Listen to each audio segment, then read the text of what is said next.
जय श्री राम। मानस चर्चा में आप सभी का स्वागत है। आज चर्चा का विषय तप बड़ा या सत्संग। इसके लिए हमें इस अद्भुत कथा को सुनते हैं।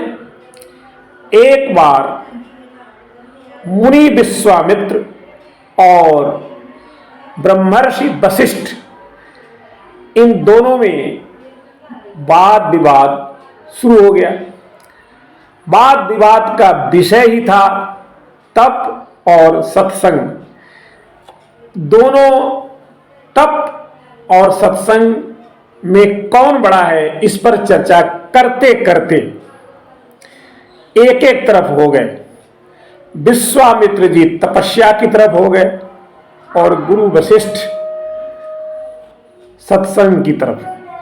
विश्वामित्र जी कहते हैं कि तप ही सबसे बड़ा है, लेकिन गुरु वशिष्ठ जी कहते हैं सत्संग श्रेष्ठ है। वाद विवाद धीरे धीरे तर्क वितर्क कुतर्क में बदल गया। अब यह हुआ कि इस समस्या का हल कौन करेगा, इस समस्या का हमें जवाब कौन देगा। जवाब पाने के लिए दोनों लोगों ने शेषनाग जी का चयन किया और दोनों पहुंच गए शेष जी के पास। दोनों ने सारा वृत्तांत कहकर शेष जी को सुनाया। शेष जी ने कहा कि तुम मेरे इस महिभार को धारण करो ताकि मैं न्याय कर सकूं। तब विश्वामित्र जी ने सारा का सारा अपना जो तपस्या का बल था एक साथ लगा दिया, परंतु महिभार को नहीं उठा सके। तब फिर वशिष्ठ जी ने लेस मात्र सत्संग के बल से पृथ्वी को उठा लिया, जिसके कारण विश्वामित्र जी एकदम शर्मिंदा हो गए। इस प्रकार शेष जी ने बहुत ही सुंदर निर्णय दिया कि तप से भी बड़ा सत्संग ही है। इसीलिए कहा भी गया है कि सत्संगत की महिमा छिपी हुई नहीं है। सत्संगत के ही प्रभाव से वाल्मीकि जी, नारद जी, घट योनि जी अर्थात अगस्त्य ऋषि जी ने महर्षि पद को प्राप्त किया।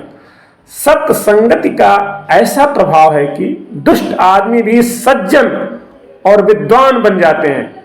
गोस्वामी जी ने तो एकदम स्पष्ट साफ साफ शब्दों में कहा, सत्संगति मुदु मंगल मूला,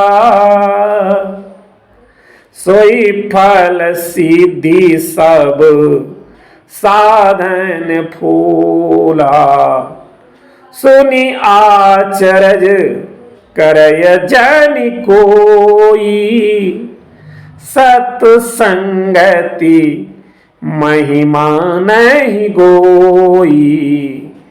वाल्मीक नारद घट जोनी, निज निज मुखनी कही निज होनी। अतः यह सिद्ध हो गया कि सत्संग ही सर्वश्रेष्ठ है। जय श्री राम, जय हनुमान।